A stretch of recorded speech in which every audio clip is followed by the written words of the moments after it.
Today's episode is brought to you by Mazars. SoundCartel.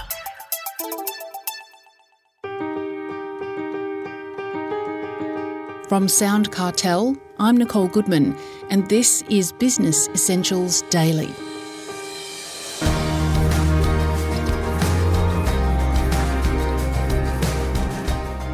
Workplace culture can have a direct impact on process and how people perceive you and your business.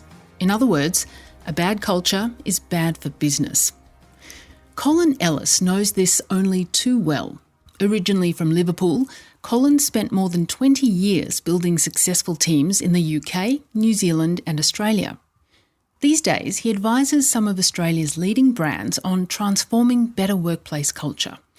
And in his book Culture Hacks, 26 Ways to Transform the Way You Work, Colin outlines some ideas around how to build a good workplace culture. First, a definition. Chris Ashmore asks Colin, what is workplace culture? Culture is a sum of everyone's attitudes, beliefs, behaviours, traditions, skills. Chris, everybody's. It doesn't belong to the senior management team. It doesn't belong to HR. It belongs to everyone. And it's important because it's culture that delivers results every single time. It's what makes organisations safe places to work. It's what makes organisations productive. It's what makes organisations physically safe to work. It's the way we do things around here. And what is good culture versus bad culture? So bad culture is unsafe. Bad culture is silent. Bad culture, there's no connection between humans. We don't even treat people like humans, Chris. In bad culture, there's no consequence for poor behaviour or poor performance. In bad culture, we look for ways to get in the way of change. Whereas in good culture, there is time to understand everybody's kind of preferences, personalities. We're very structured in the way that we define culture. There's social interaction, there's laughter, there's celebrating success, there's learning from failure. In bad cultures, there's blame, Chris. And in vibrant cultures, we deal with poor performance and poor behaviour to maintain that psychological safety that we have. Is the culture of an organisation or a business, is it pretty much determined by the person at the top, whether that's the owner or some kind of leader or manager? Yeah, pretty much, Chris. You know, I always tell leaders that they don't own the culture, but through the actions, inactions, or behaviours, they have the power to destroy it.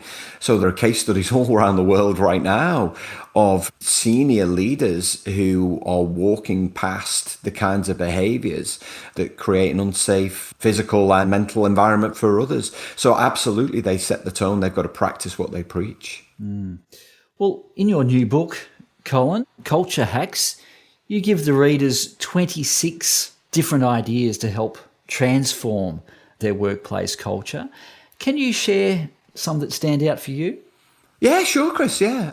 What we don't realise, Chris, is it's the result of many micro experiences, just little things that we can do to make a difference, not only to our own lives, but to other people's. You know, I say this about leadership all the time. Leadership's not a role. It's not a place in the hierarchy. It's a choice that people make to make a positive difference to their lives. So there's some pretty obvious ones in there, like reducing the amount of email that you send. One of my former bosses in New Zealand, he said to me, he's like, how is it you have no emails in your inbox and I have 100? I was like, because you send them all day. I don't do that. And I think we've just got ourselves into some really bad habits with regards to emails and sending them. And we just assume that we can send everybody an email and everybody take the same thing from it, Chris. And that's not true. That's not how we consume information. Everybody consumes information in slightly different ways. You know, I also throw a few stones at meetings. Not that I think meetings are bad. I think when they're well structured and they're well run, meetings can really drive outcomes for an organisation, but largely they're not. There's too many of them. They run back to back. There's no structure. They become a chasm for creativity. They really do. And ultimately what they do is drain productive time. So I think they're the two obvious ones. The less obvious ones, and just to go back on the previous question about the tone being set from the top, One of the things that I encourage senior leaders and CEOs to do is have what I would call chats with the chief, is make sure you have an open door policy, make sure that you're listening to employees. For CEOs and senior leaders, it's a great opportunity to find out what's really going on, because often there's a layer of tar between kind of managers and employees where just everything gets stuck. Chris, there's an element of fun, which I don't think there's enough levity in our businesses, Chris, and I think last year tested everybody. And so we've got to find ways to maintain that sense of social interaction, fun and laughter. In your book, you encourage board games and sports and those kinds of things. So they're important. Those non-work-related activities are good. Is that for rapport and getting people together outside of work? Yeah, for rapport, definitely. You can't really have any collaboration if you don't have empathy. You can't build empathy if you don't take the time to understand one another. We like to throw barriers up in work, often when the culture isn't strong, where the culture's toxic. We like to kind of keep ourselves to ourselves. What the great organization cultures do is they create opportunities to pull those barriers down, Chris.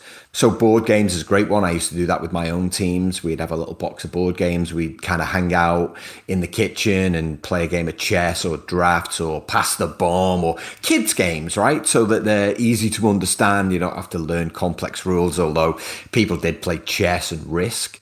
Sports days, fun days. I was talking to one organization just last week about a company picnic and finding way, because they've got like a big field team and an office team. It's like, often there's a real kind of imbalance between how they operate. And I'm like, well, what are you doing to bring them together?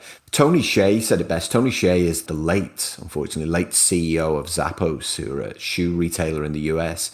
And he says, we choose social interaction over social separation. We choose to hang out with each other because that's where business thrives. And I love that, because it's Colin finding out something about Chris that he would never find out in an office environment that already increases my empathy towards you and enables us to work better together. An example of bad culture that you write in your book is the Britannia hotel chain in the United Kingdom. Can you explain what happened there and the reaction it got through media and everywhere?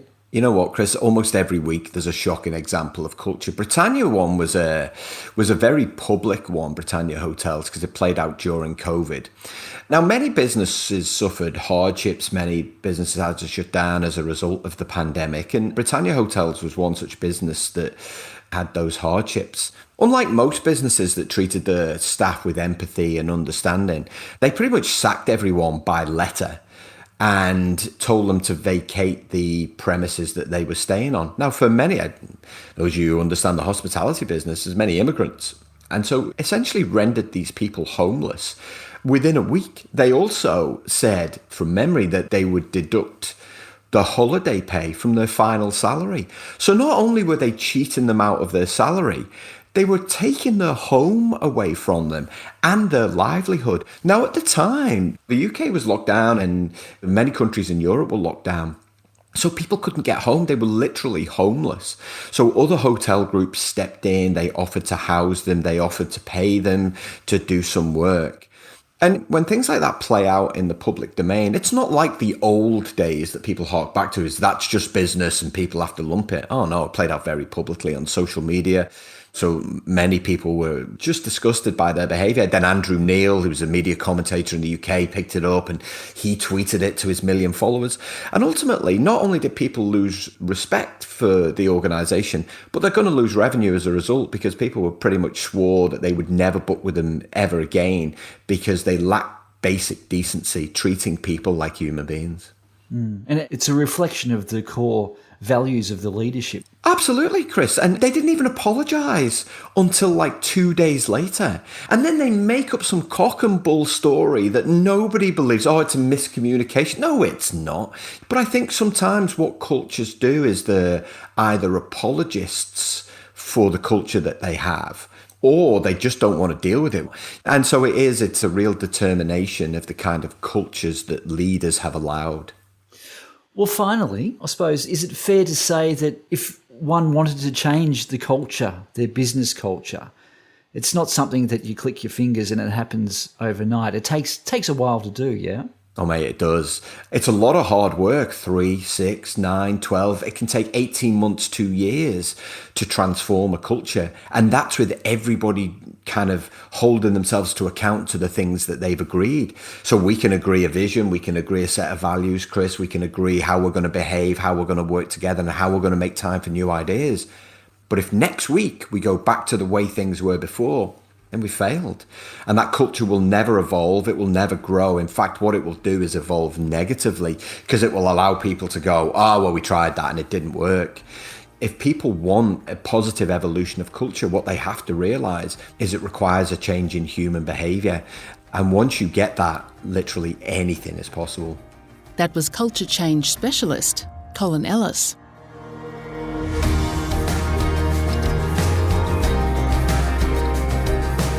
This episode of Business Essentials Daily is produced by the team at SoundCartel. Thanks for listening. I'm Nicole Goodman. We'll bring you more Be Daily tomorrow.